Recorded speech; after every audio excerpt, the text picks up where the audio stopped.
welcome, dear friends, a very warm welcome to everyone here today.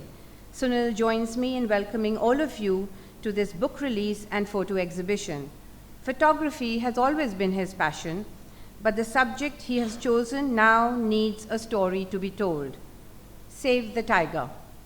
Saving the tiger, Sunil believes, is the most defined pathway to securing our own future through thriving forests and other natural ecosystems around us.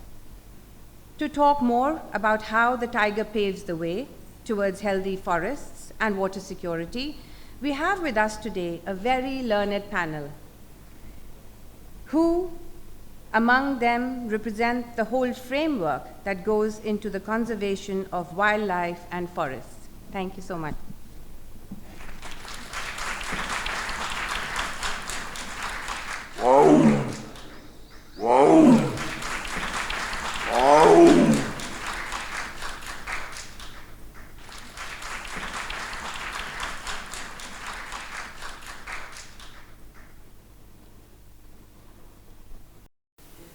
Let me start, Mr. Salve. So your journey with environmental law is something that is too well known to be elaborated, dotted with many landmarks which have made a big impact on conservation in India. You are trusted by all the stakeholders of conservation in India, the conservation community itself, the establishment, the judiciary. You have been amicus curiae. Now, walking this tightrope must have been a very difficult one, with fragile habitats and ecosystems on one end of this tightrope, and the much needed land for infrastructure and other requirements of our aspiring economic, aspiring society. How did you manage this, sir?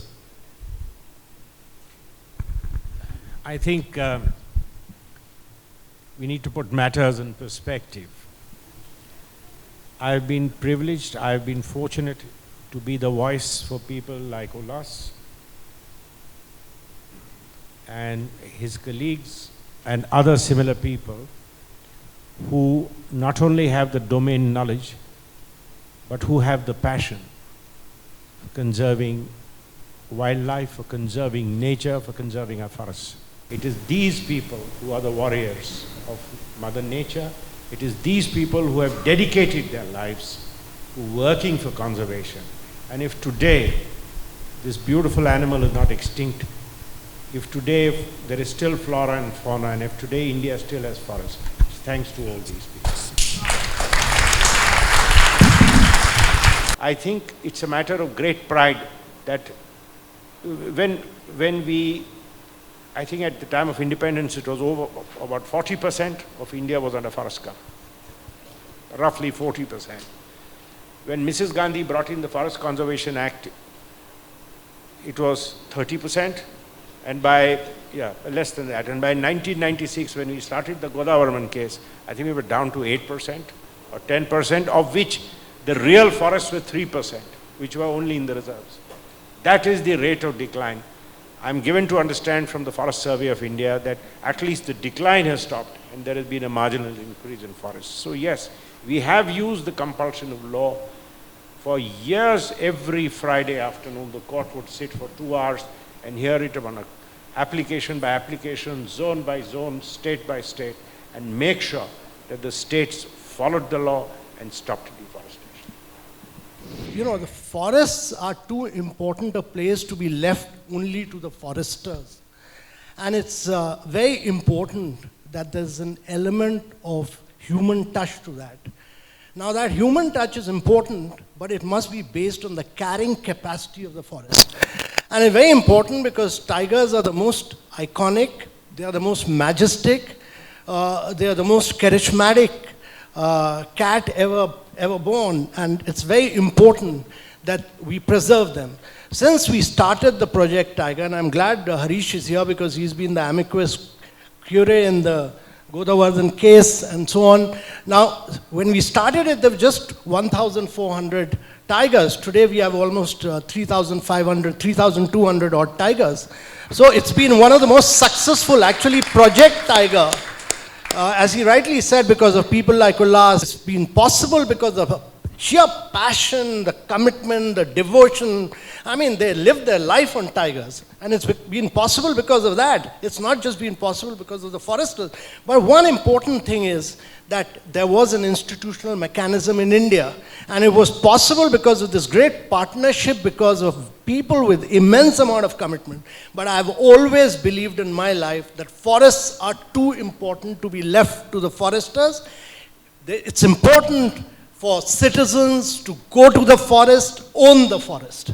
And that owning up of the forest by the citizens of India must be done only based on the carrying capacity of that forest, not in excess. We can't afford to convert our forest into picnic parties. That's not feasible. And that carrying capacity must be done with very great extent of due diligence. The next 5 decades, India is going to see 500 million Indians getting into the process of urbanization.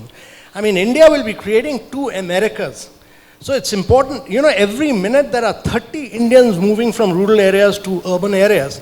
An important thing to realize is that if we do not keep our biodiversity intact, if we do not keep this great ecosystem on which tigers breed, we will lose a great heritage. You know, it's the greatest heritage that we have.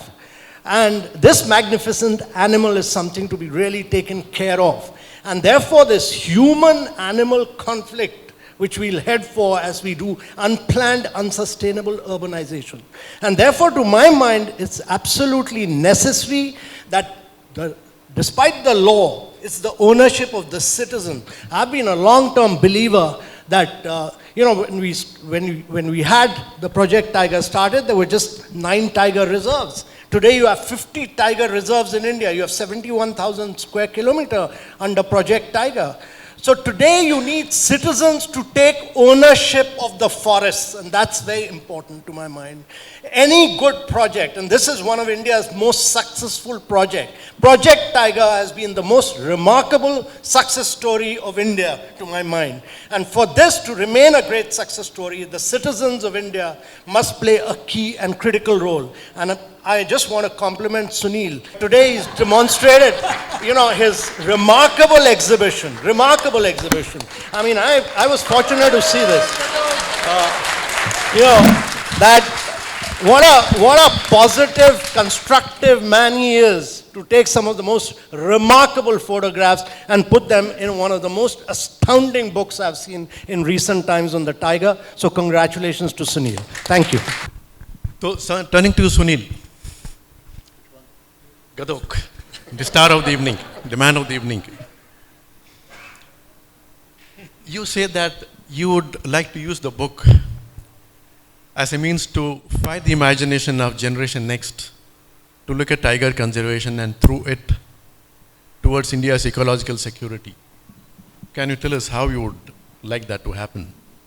Well, yeah, I think first of all, my motivation for this book was to draw attention of us Indians as well as the world community to the excellent work that has happened over the last 50 years to save the tiger from the brink of extinction.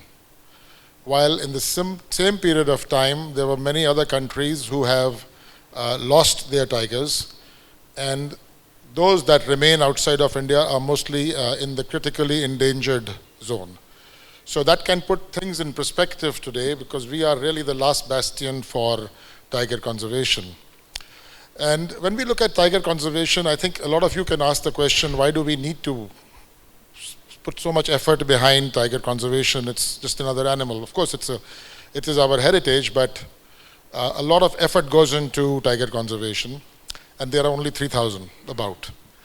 So you got to understand that it's when you have a tiger that is flourishing in a forest, it means that the entire ecosystem is flourishing, which basically is getting us to the next stage. We are actually helping climate change.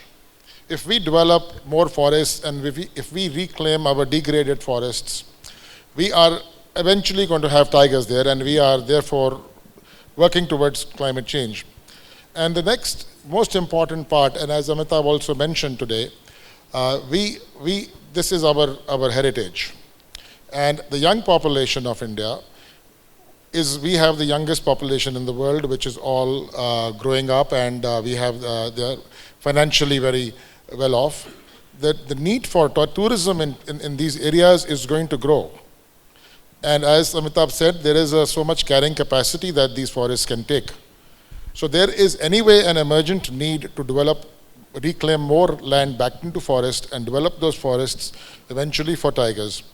And that entire ecosystem that we create, which will be a financial model along with entertainment, along with preservation, along with climate change. So this is a big story actually that India can ride on, and the youth of India can ride on.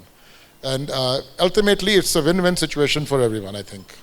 Nobody denies that India stands head and shoulders above any Asian country in conservation in general and tigers and elephants in particular. I have worked in Thailand, I have worked in Malaysia, I was leading the tiger program for WCS. No other country has the matching application of political system, judicial system, NGO community. It looks truly remarkable when you compare. But if you are a giant, you have to compare yourself to giant, not to pygmies. So the problem is, we had a colonial history that was much more beneficial compared to Portuguese or Dutch, where they just cleared the forest, Indonesia or wherever. We had a reserve forest system that was set up, on which Mrs. Gandhi could build in the 1970s. What we have not done is that whatever success we have not planned for our success. So if tiger goes outside your protected area, you have no conservation presence. You have no plan how to deal with it. Protected area managers feels is a threat, it's a problem, and it's something, it leads into conflict, they see as a threat. Actually, if we had planned it properly, we should see is an opportunity that tiger is going out. That's why we don't have fences in our protected area, because we want tigers to go out, we want connectivity to happen, but we have not planned for it.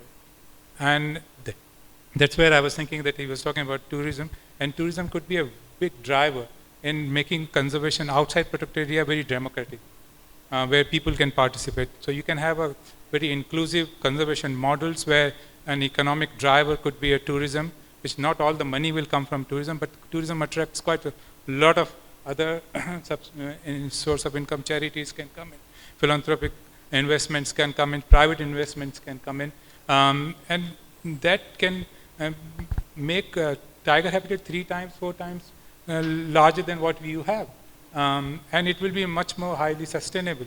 As we said, I'm really surprised to hear when he's talking about urbanization. When you're having that, we already have in urban areas the air pollution, water pollution, and things like that. And where the clean air, where the clean water comes from, is from these areas. And there is about 15% of that is unprotected. And we need to take care of that. And the villages who lives in that, their economy, if you look at it, we may be growing at about 8%, 6% GDP growth. Look at the rural economy, which is in the forest areas. It may be stagnant. It may not be growing. It may be negative in some areas. So where the income will come from, where the youth will get those employment. So you need to create a model which is inclusive, which is a rural development model, where the conservation is for the rural development, not for tigers, but protect in a way which is a tiger friendly in economies we need. You know, the book has been a labor of love and a product that I really wanted to come out well, because all the proceeds from the book are intended to go for social causes around, for people around the forests of India. So that was my motivation to write the book, and I'm very happy I have such good friends over here participating in the launch. I am a first-time author, and as I got down to writing this book, I soon realized that I will need serious help. And I had no clue where to go for, but I also believe when you set out for a calling in life, nature comes out to help you out. And that is exactly what happened in my case. I got introduced to great people like Ulas and Joanna and Sunil, who all literally adopted me and carried the project through. So I would like to thank all of them, Ulas, Joanna, Sunil, for being such solid supports. And of course, I would be failing if I would not thank Harish and Raghu for being here today and giving us such enlightening discussion. It was absolutely fantastic. And finally, I have to thank my family and my dear wife, Savina, who has been there on all the safaris and carrying all my heavy equipment.